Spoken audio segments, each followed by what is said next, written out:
ridiculous riders from Tasca. So galing to sa mga different sites ng Tascas, which is coming from Antipolo side, Anona side, tapos ngayon dadaan kami ng Phoenix dito sa Pasig side. Pick upin namin yung mga kasama natin.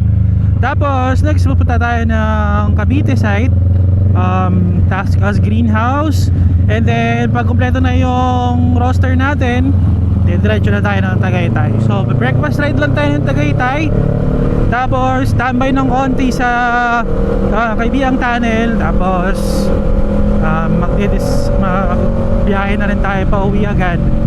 Pero dito sa mga kasama natin, karamihan dito is underbone, kaya hindi rin ako sasabay sa kanila pa uwi kasi may pasok pa tayo mamayang gabi. Time check, which is 5:43 AM. So ang bala ko is mag-rides lang until siguro 12 or 1 para makapasok pa ng maayos mamayang gabi. So ang break off kasi is Magallanes, sila pa uwi, pero hindi ko na yun naantayin. After ng Kaibiang, ng tambay sa Kaibiang, batsi na rin ako pa uwi mag-isa. Kasi itong mga to, mga walang pasok naman yan sila mamayang gabi eh. Iba sa kanila naka-leave, iba naka-rest day talaga. So yun lang muna. Diretso muna kami ng Tascas Pasig, tapos update ko na lang kayo pag nandun na kami. So chill muna kayo dyan guys, medyo madilim din naman. Alright, pagkas pala muna tayo dito sa Uni Oil sa mga, I think Katipunan pa lang to bago mag-tunnel. Pa full tank ko na tayo para wala nang abera, dire-diretso na mamaya pa uwi.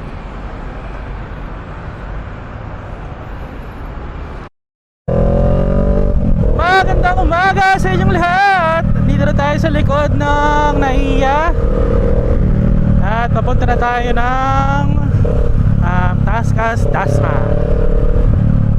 I-flyby natin ang ating mga kasama.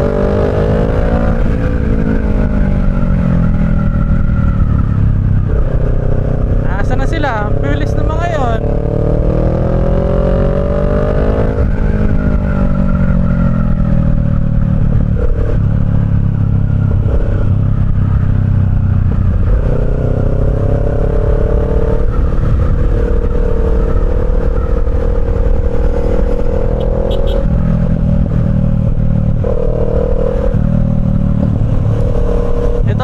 Natin yan si Nim na Vespa 125. Kasi ito naman kaskasero na to,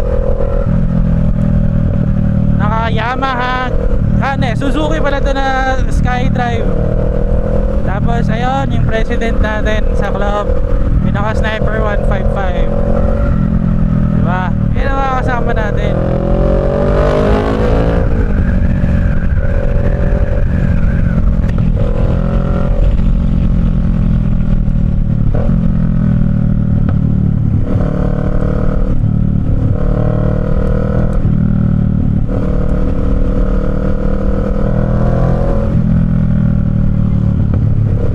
Uy, yan yung Papio 125 or 150 ba yun? Ganda. Classic na classic ang datingan.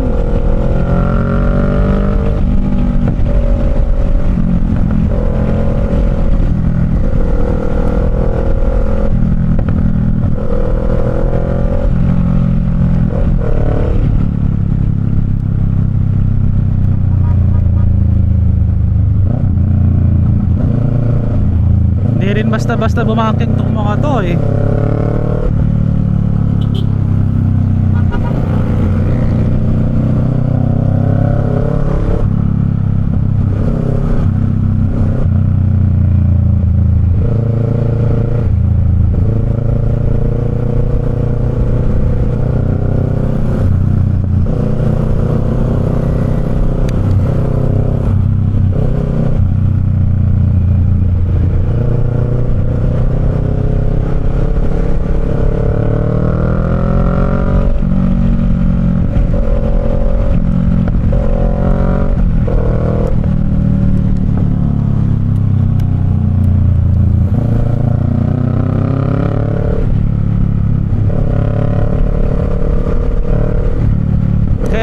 pinili kong sumabay sa kanila ngayon papunta kahit service road kasi malamig pa. Pero mamaya kasing tanghali, direk na direk yung araw, tapos ang init ng makina ni Zoro. Ako, tiyak, hindi magiging komportable ang biyahe. Kahit 2-cylinder lang to si Zoro, parallel twin, pag bumuga yung fan nito, ramdam mo pa rin yung init. Lalo na naka skinny jeans ako. Dahil malapit lang naman Tagaytay, hindi ako nag padded pants, hindi ako nag riding pants. Kaya pag bumuga yung fan ni Zoro, ramdam na ramdam mo ang init.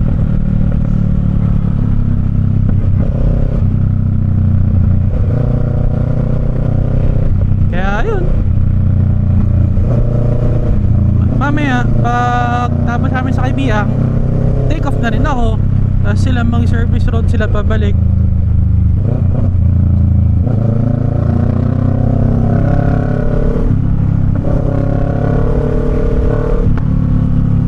Napaka-presko, napakalamig ng hangin.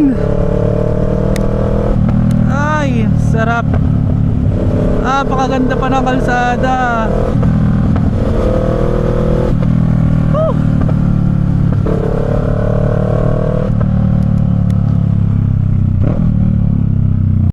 Okay, dito na tayo sa Molino Road. Kinalagpas lang natin ang St. Dominic School. So, medyo malapit na tayo sa next destination natin, which is sa Task House Greenia House. Ito yung sa may Imos. Medyo malamig pa naman yung biyahe, kaya chill lang tayo. So, update ko ulit kayo pag malapit tayo. Ingat! Okay, good morning. Dito na tayo sa Task House Molino. Dito pala muna tayo bago tayo mag-Task House sa Imos. So left turn lang tayo dyan. Alam ko dyan yung daang hari eh.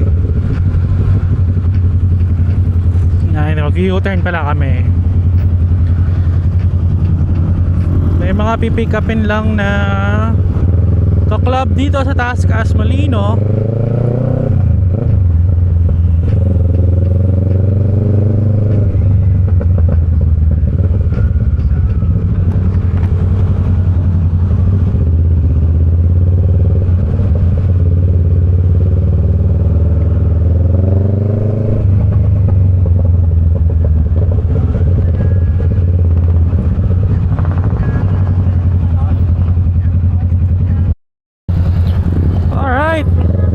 Take off na ulit tayo, papunta naman Tagaytay.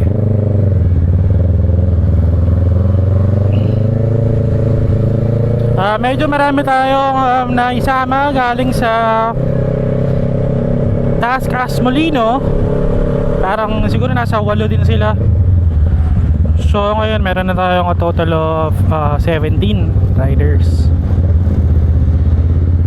Ngayon, diretso tayo Mahogany, na lang tayo magbe-breakfast. Budget friendly lang yung ride natin. So, marami rin kainan dito sa Tagaytay. Pinaka gusto kong kinakainan dito is yung Merben's Tapsilogan. Kasi ang theme ng Merben's Tapsilogan is parang mga kubo-kubo. So, magkakalapit sa mga kubo-kubo. Kung alam nyo yung Bulalo Fiesta, ganun din yung theme niya. Bulalo Fiesta siya. Tapos malamig yung lugar, syempre Tagaytay yan. Tapos pag maulan naman, may binababang trapal dun sa mga kubo para hindi mabasa. Tapos meron din naman siyang malaking hall. Kung marami kayo, di kayo kasya sa kubo, okay lang din. Meron siyang malaking parang building na may mga tables and chairs, tapos pwede kayo dun. Wala naman bayad yung kubo, wala rin naman minimum. Kung dalawa lang kayo, okay lang din naman dun. Tapos yung isa naman, Lawa Cafe. Yun naman, sobrang overlooking ng Taal Lake. Yun, isa yun sa the best na nabuntahan ko. Direct view talaga siya ng ng Taal Lake.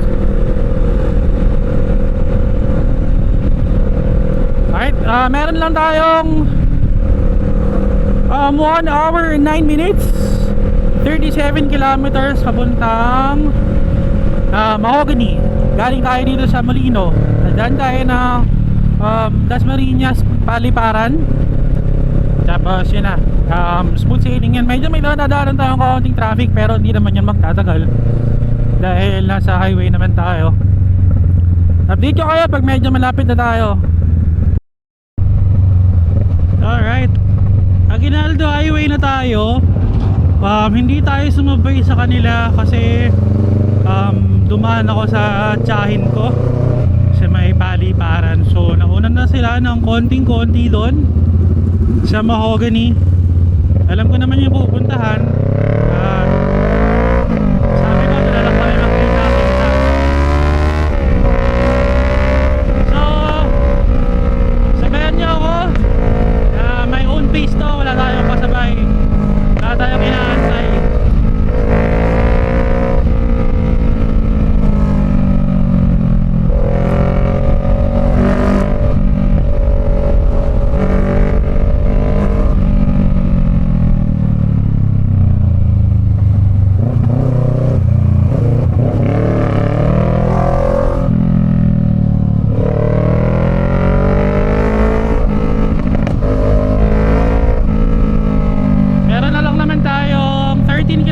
Papunta ng Mahogany. Tapos time check 9:13 AM.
Dito kasi malamig yung hangin eh. Ito ang maganda sa Tagaytay. Kaya napakamahal din ang lupa dito. Kasi isa sa mga binabayaran mo dito is yung lokasyon. Usong-uso rin dito. Madalas kaming nag-Airbnb ng partner ko dito eh. Kasi alam mo na, bukod sa malamig, marami ka rin naman travel destinations dito. Napakaraming kainan. Yun ang maganda dito sa Tagaytay.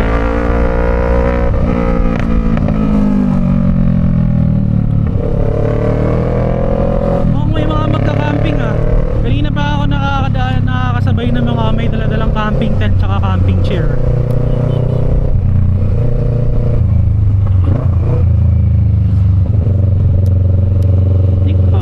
Campingan dito, camping spot, pero isa lang yung alam ko at restaurant yun. Tapos may camping spot lang sila na maliit. Siguro kayang 3 tents. Pero kanina pa kami nakakasabay. So it's either dito yan or papunta ng Batangas, kanilang Nasugbu. Bago umanta ng Nasugbu, magbe-breakfast muna dito. Kasi karamisan, nagkadalasan naman ang mga check-inan or Usually, nag-i-start ng 2 a.m. or 2 p.m. or 1 p.m. Minsan pa nga, as late na ng 3 p.m. eh. So, tama lang din, maganda lang din na breakfast muna kayo dito. Chill, enjoy naman lang yung dahon. Masarap na kape. Tapos yun na. Tsaka na kayo pumunta ng ng Nasugbu or ng Lian, Batangas.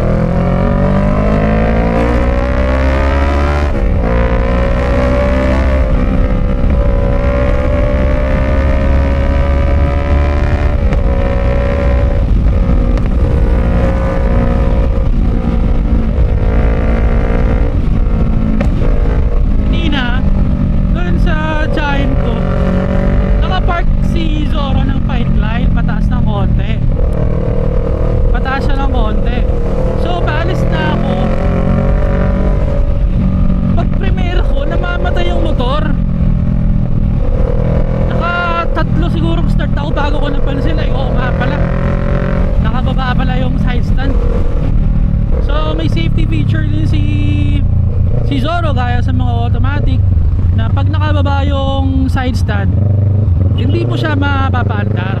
Mapapaandar mo siya ng neutral. Pero the moment na i-primera mo siya, mamamatay agad yung makina pag nakababa yung side stand. Yun ang ginagandahan.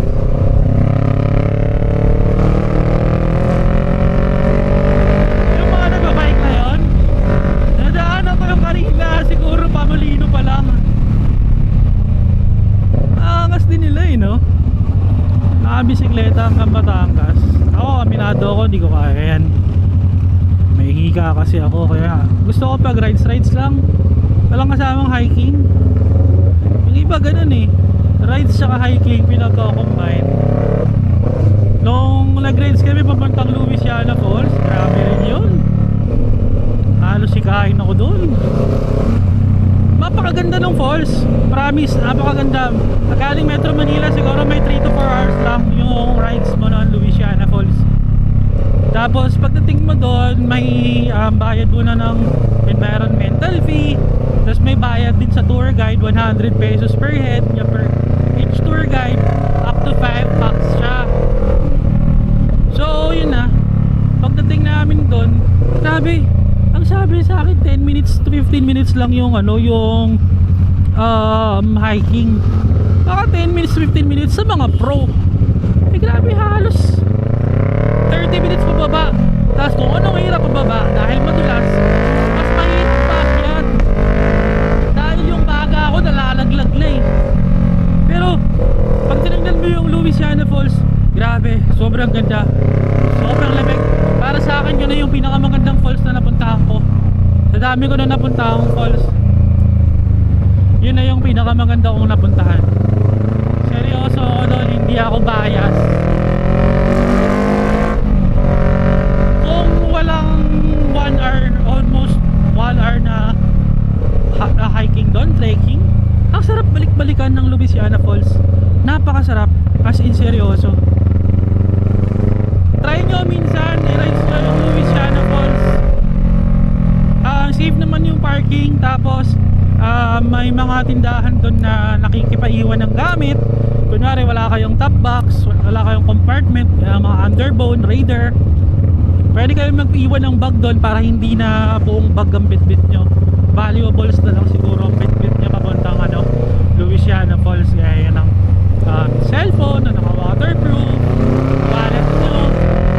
Hindi nyo na kailangan bit-bitin yung buong bag nyo. Ako kasi naka 58 liters ako na box eh. So helmet kasya, plus yung konting gamit kasya din. Yung backpack ko binitbit ko na kasi damit lang din naman laman nun. So okay din, pwede kang mag-iwan ng gamit, pwede kang hindi.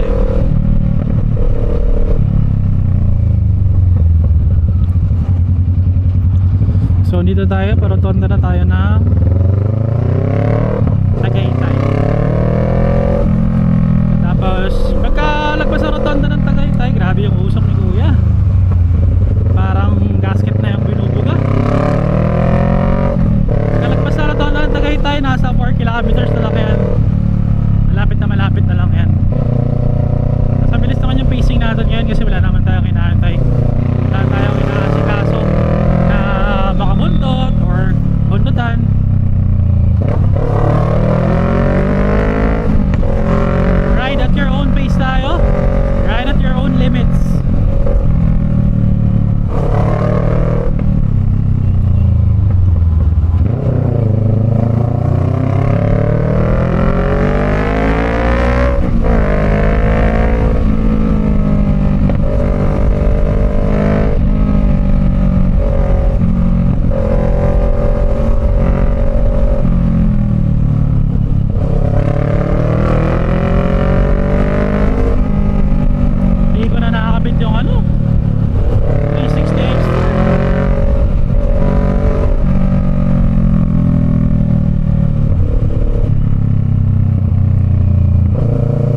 Dito na tayo sa Mahogany. Hanapin ko lang yung mga kasama natin para makapag-park na rin tayo. Naalala ko naman yung mga motor nila, natatandaan ko naman yun. Pag nakita ko yung mga motor nila, alam ko na kung saan tayo magpaparada.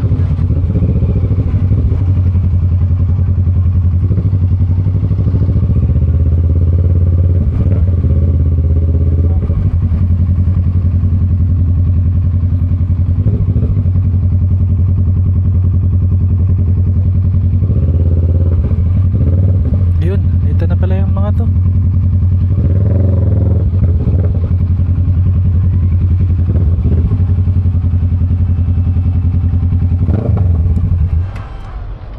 Okay, dito na tayo. Hanapin ko naman sila kung saan sila kumain.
Grabe, ang ganda rin ng kalsada rito papunta sa Kaibiyang Tunnel pag galing ka ng Nasugbu. Twisties, uphill, downhill combination, pero medyo natsambahan lang namin na maulan kaya basa yung kalsada, pero di naman talaga buhos, pero you know, slippery pa rin yung kalsada, kaya ingat-ingat lang, alalay konti. Dahil hindi naman to waswasan ride, chill ride lang to, kaya hindi natin kailangan magpasikat.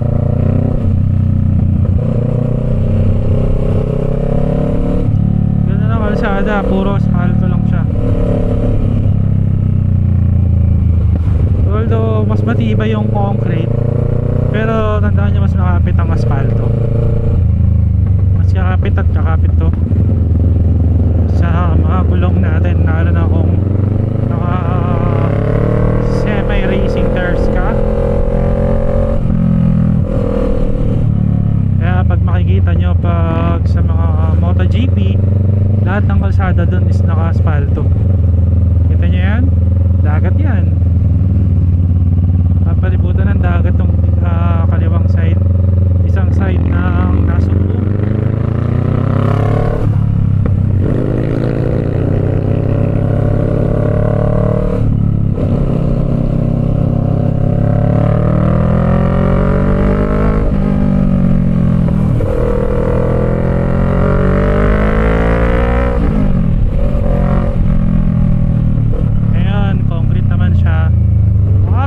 Concrete, pero mas makapit pa rin ng asfalto.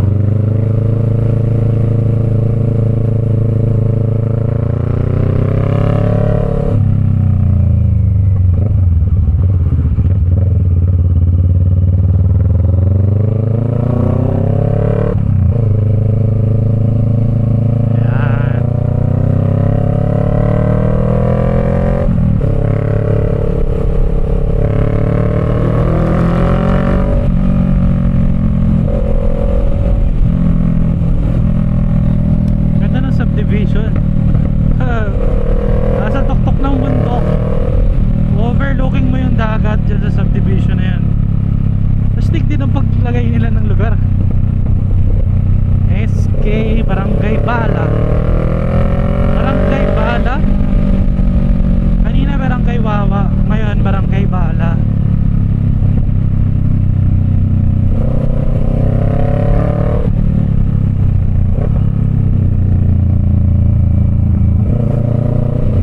Dali Beach. Dami ng resort dito eh. Dikit-dikit na yung mga resort.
Yung kasama naming babae naka ADB 160, mga banking din talaga.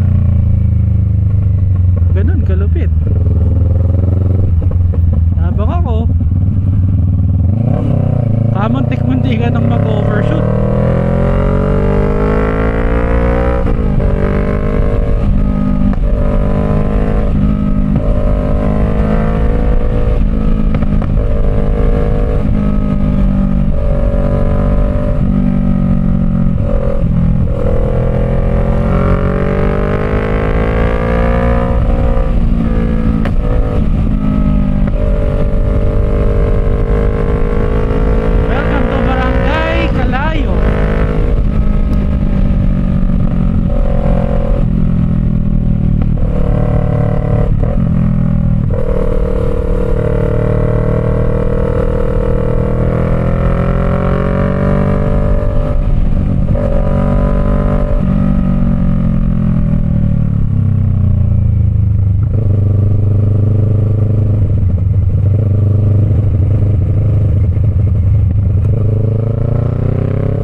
Pico del Oro.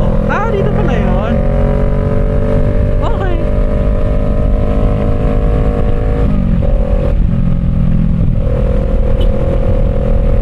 Sorry, hindi rin ako ganun kapamilyar. Ngayon lang talaga ako nakadaan din sa daan na to. So, saan yung Mount Pico del Oro dyan? Ayun? Yung mataas na bundok na yung tataas. Saan natin?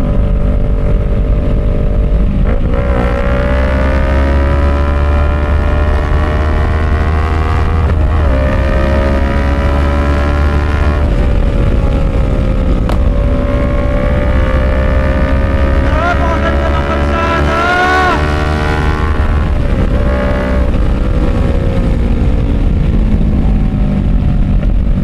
Woo!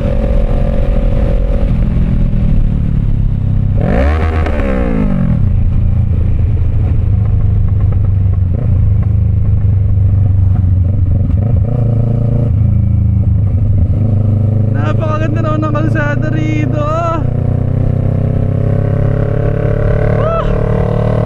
Ah, ang ganda.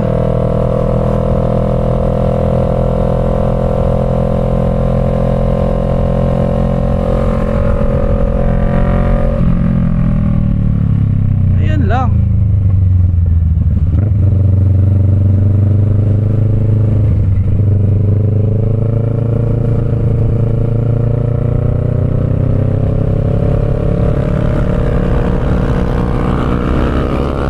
Ang ating mga tropang kargadong Aerox.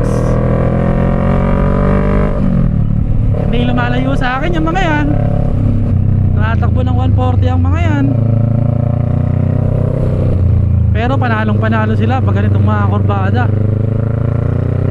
May nato naman ako, di ko kaya yung mga kurbada nila. Oh, kita nyo ba yun?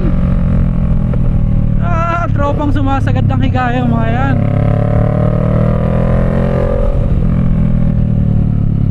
Kahit anong lean, change position natin, hindi natin kaya yun. Kasi mataas ang center of gravity ng motor natin.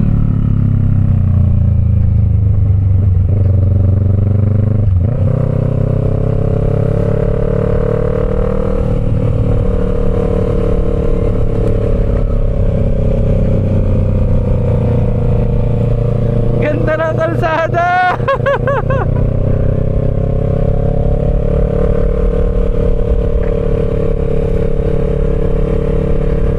Ano yan, yung nauna taga Tascas Molino, tapos yung kabuntot niyang Aerox taga Tascas Anonas naman. Ang angas ng mga yan.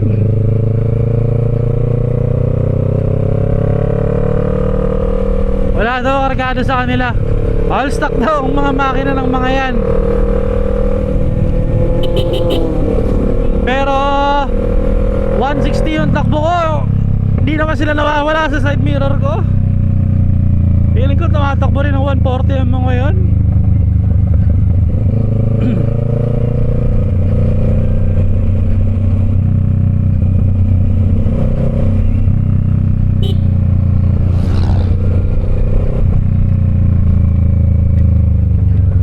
Kasalubong natin, Nissan Versus 650 rin.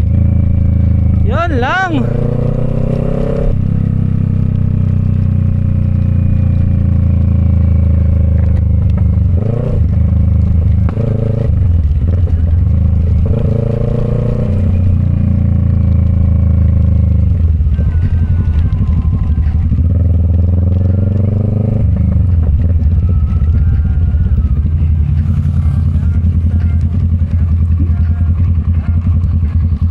Biglang umulan.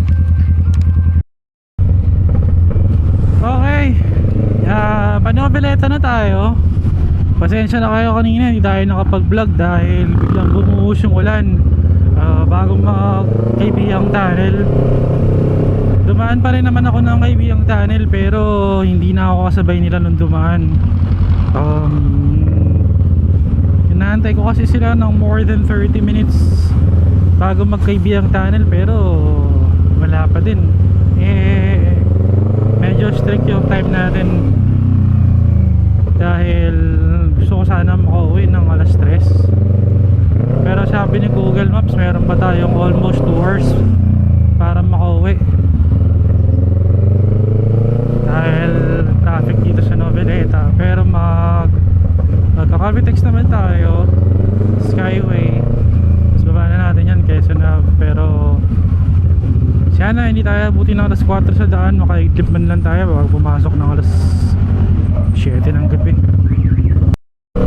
Sa wakas, after 1 hour natin from Kaibiyang, is nakapasok na rin tayo sa Cavitex. Grabe na pa traffic sa Noveleta, sobrang traffic. Buti na lang nakapasok na tayo at makakapagpabilis na tayo, nakapagpahangin na tayo. Makakahigop na rin ang malakas-lakas na hangin sa wakas. Wala na akong tubig kaya uhaw na ako. Pero dahil gusto ko nang makauwi, hindi pa ako nag-i-stop over. Wala pa akong pinipilhan, iniinuman. Ang huling inom ko is nakasugpo pa lang kami. Nag-water break kasi mga inaantok. Pag long ride kasi, basta may rides, pinagsabihan ko naman yan sila. Pinagsabihan ko yan sila na wag mag-extra rice. Wag na mag-extra rice dahil tuking ka talaga.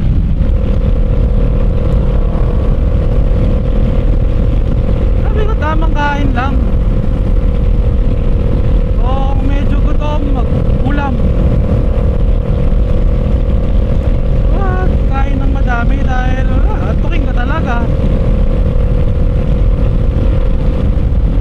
Pag busog ka, lalo na naparami ka ng kanin, siyempre yung asukal mo sa katawan, lalabas yung katawan mo ngayon ng panuhunaw sa asukal, ang tawag dyan, insulin.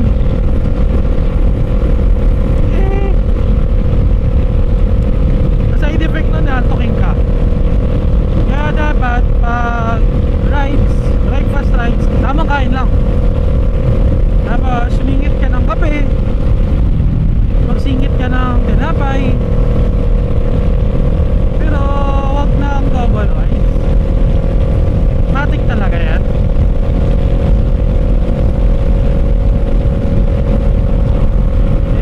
Pacing kanina 50-60, automatic talaga antok ka, abutin mo.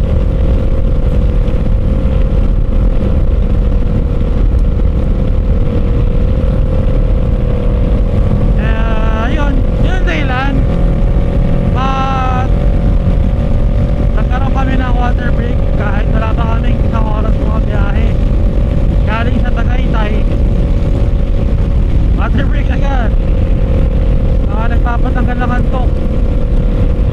Tapos yun din yung share ko yung mga reason bakit hindi kayo dapat mag full need. Kaya pag mga long ride, papansin nyo karamihan ng mga vlogger sa bakery ang tigil, kape at tinapay, o kaya kape ay C2 at saka tinapay. Wag na wag kang mag full course meal, lalo pa mag-exercise ka pa. But anyway, dito tayo sa Cavitex. Paglabas ng Cavitex, akyat tayo ngayon ng Skyway. Diretso tayo Skyway hanggang Quezon Avenue. Tapos ng Quezon Avenue baba, yun na. Medyo malapit na kasi sa Commonwealth lang naman tayo na uwi. Sana hindi masyadong ma-traffic para makauwi tayo kahit mga naman lang 3:30.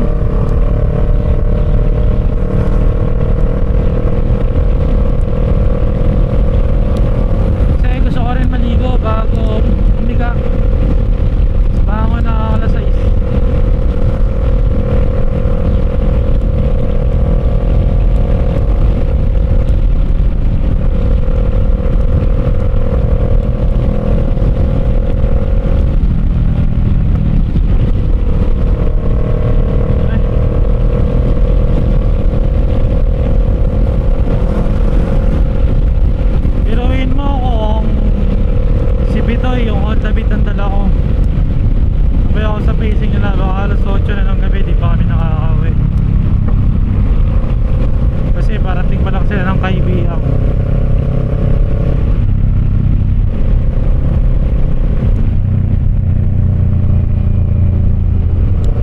na, wala pang tulog.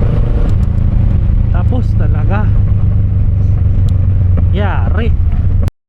Alright, meron na lang tayong 5 minutes bago makauwi. Grabe, pagod na pagod ako.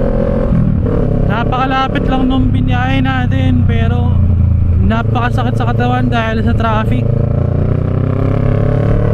Mismong sa Skyway ang traffic.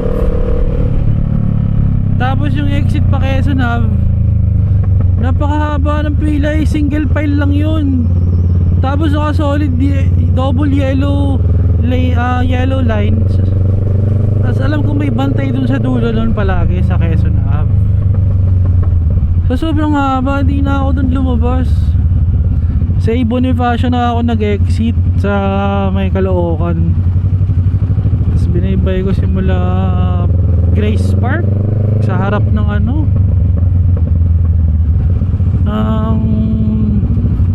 yung tipong pagtawid mo ay NLEX na.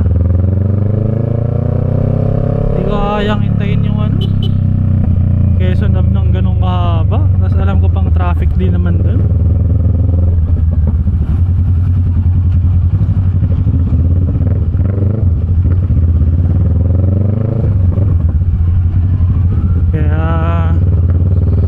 Nagdesisyon na lang ako na magkalookan. Turns out okay naman. Yung ganun ka traffic. Meron konting traffic sa EDSA, which is normal. Kahit anong araw, traffic talaga dun. So ayan, meron na lang akong less than 5 minutes sa bahay na. So, salamat sa panonood nyo sa ating Cavite Loop ba ang tawag dito. Kasi napunta tayo ng Dasmariñas, Cavite, Tagaytay, buka tayo ng Nasugbu, lumabas tayo ng Naik, sorry, Ternate, Naik, ano pa ba, Noveleta, Bacoor, Cavitex. Cavite Loop ba ang tawag natin dyan? More so nasa 280 kilometers din ang binahe natin simula alas 5 na umaga.